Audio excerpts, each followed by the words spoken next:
Ecuador में भूकंप के तेज झटके महसूस किए गए। यूएस जियोलॉजिकल सर्वे ने इक्वाडोर के तटीय गुयासा क्षेत्र में 6.7 की तीव्रता वाले भूकंप की सूचना दी।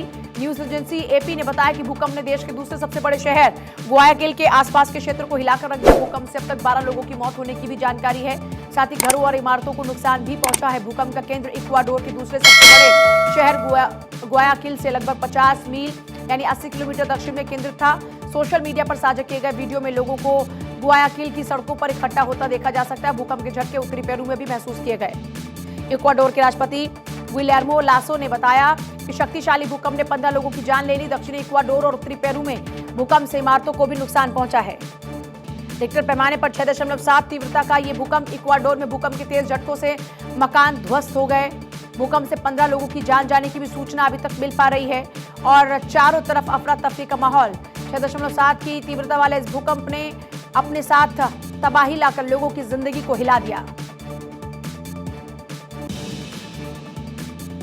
यूपी के सोनभद्र में तेज बारिश और ओलावृष्टि की चपेट में आने से 5 लोगों की मौत हो गई। बारिश से उफनाए पहाड़ी नाले में 2 बच्चे समेत 6 मजदूर बह गए। शनिवार को 5 का शव बरामद हुआ, जबकि एक महिला के शव की तलाश जारी है। मरने वालों में मां बेटी समेत एक ही परिवार के 3 लोग शामिल हैं। 2 मजदूरों ने तो खुद को किसी तरह बचा लिया, लेकिन 2 बच्चे और 4 महिलाएं बहाव की जद में आ गई। बारिश थमने के बाद परिजन उन्हें खोजने पहुंचे, लेकिन अंधेरा होने के कारण कोई सफलता हाथ नहीं लगी। एएसपी ने बताया कि लापता महिला की तलाश की जा रही है। अन्य शवों को पंचनामे के बाद पोस्टमार्टम के लिए भेज दिया गया है। पहाड़ी नाले में अचानक तेज पानी आने के कारण यह हादसा हुआ है।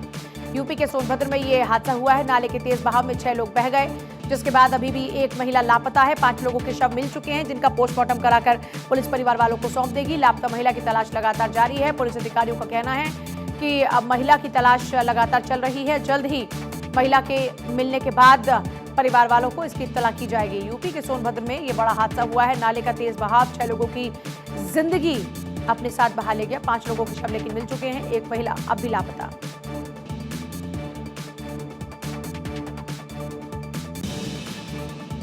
उत्तर प्रदेश में बिजली कर्मचारियों की हड़ताल का प्रदेश की बिजली व्यवस्था पर जबरदस्त असर दिखाई दे रहा है। कर्मचारियों की हड़ताल से यूपी की बिजली व्यवस्था चरमरा गई। यूपी के कई जनपदों में बत्ती गुल हो गई। लखनऊ, कानपुर, आगरा, देवरिया, शामली, अमेठी समेत कई जनपदों में पहले ही दिन बिजली का संकट खड़ा हो गया है। वहीं कई जगहों पर बत्ती गुल होने की वजह से उद्योग और छोटे कारखाने का काम ठप हो चुका है। हड़ताली कर्मचारियों ने दावा किया है कि ओबरा ताप बिजली घर पूरी तरह ठप हो गया। यूपी बिजली कर्मचारियों की हड़ताल का असर।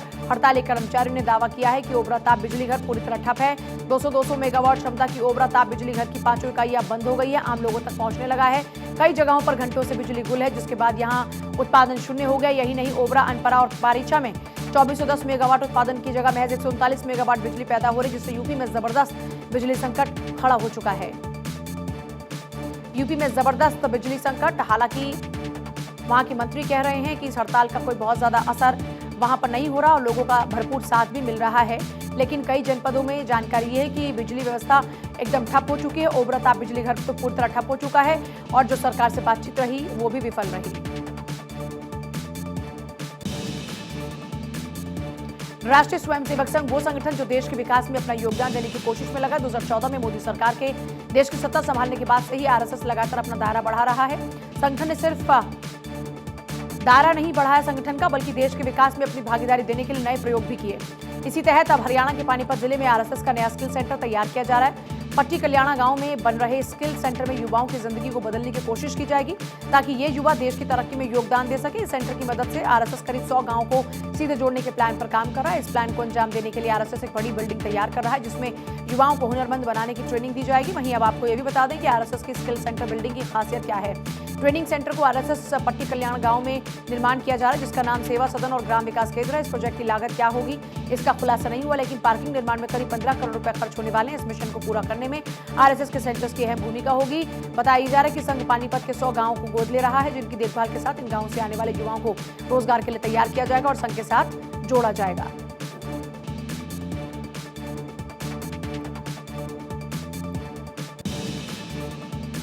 भारत की बदनामी का एजेंडा दुनिया भर में चलाया जा रहा है। कुछ दिन पहले बीबीसी और न्यूयॉर्क टाइम्स ने ऐसा एजेंडा चलाया था और अब इस पेरिस में एक और नाम जुड़ गया है। अंतर्राष्ट्रीय संस्था institute for economics and peace यानी कि आईईपी संस्था ने भारतीय कम्युनिस्ट पार्टी को आतंकी संगठन बताया। आईईपी ने जिस पार्टी को आतंकवादी संगठन बताया वो भारत के कई राज्यों में सरकार का हिस्सा है। भारत की बदनामी का ग्लोबल एजेंडा, सियासी पार्टी को कैसे कहा आतंकी संगठन। भारत की बदनामी का एजेंडा दुनिया भर में चलाया जा रहा है। कुछ दिन पहले बीबीसी और न्यूयॉर्क टाइम्स ने एक ऐसा ही एजेंडा चलाया था और अब इस फहरिस्त में एक और नाम जुड़ गया है।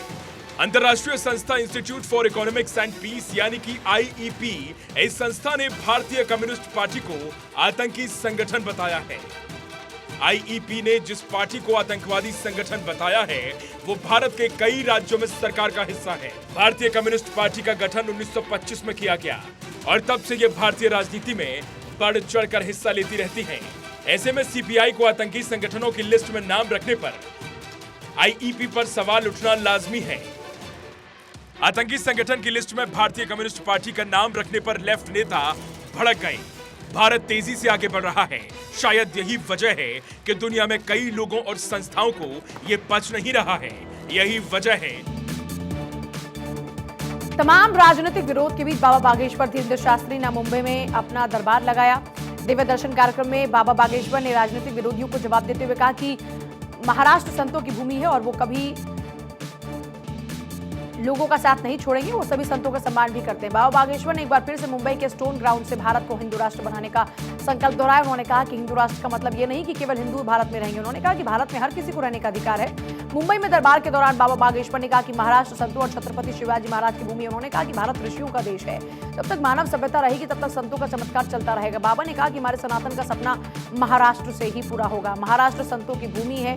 मुंबई में बाबा बागेश्वर का दरबार, एक तरफ जहां विपक्षी पार्टियों ने बागेश्वर सरकार के इस कार्यक्रम को लेकर खूब मोर्चा खोला, लेकिन दूसरी तरफ बाबा बागेश्वर के मुंबई एयरपोर्ट पर पहुंचते ही लोगों का समर्थन उनके साथ में था। उसके बाद जहां पर मीरा बाग में एक कार्यक्रम आयोजित हुआ था वहां पर भी लोगों का हुजूम देखने को मिला और यहां पर हिंदू राष्ट्र की मांग को दोहराते हुए बागेश्वर दरबार की तरफ से कहा गया कि यहां से ही हिंदू राष्ट्र का सपना पूरा होगा।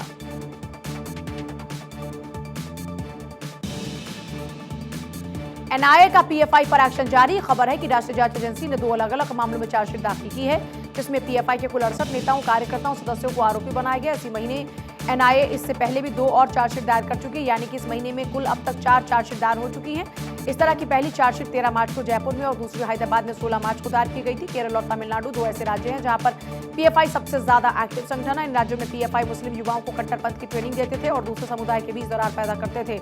इसके पीछे 2047 तक भारत में इस्लामिक शासन स्थापित करने का एजेंडा चलाते थे। शुक्रवार को दायर 2 चार्जशीट में आरोपियों पर आईपीसी की कई धाराओं, गैरकानूनी गतिविधियां अधिनियम 1967 और शस्त्र अधिनियम 1959 के तहत आरोप लगाए गए। एनआईए ने 2022 में मामले को संभालने के बाद 16 आरोपियों को गिरफ्तार किया था, जबकि अन्य को केरल पुलिस ने पहले ही गिरफ्तार कर लिया था। एनआईए ने 100 से ज्यादा जगहों पर तलाशी देने के बाद केरल में चार्जशीट दायर की है। एनआईए ने 17 संपत्तियों को भी कुर्क किया क्योंकि उनकी पहचान आतंकवाद की आय के रूप में की गई थी और इसकी जांच के दौरान आरोपियों के 18 बैंक खातों को सील कर दिया गया था।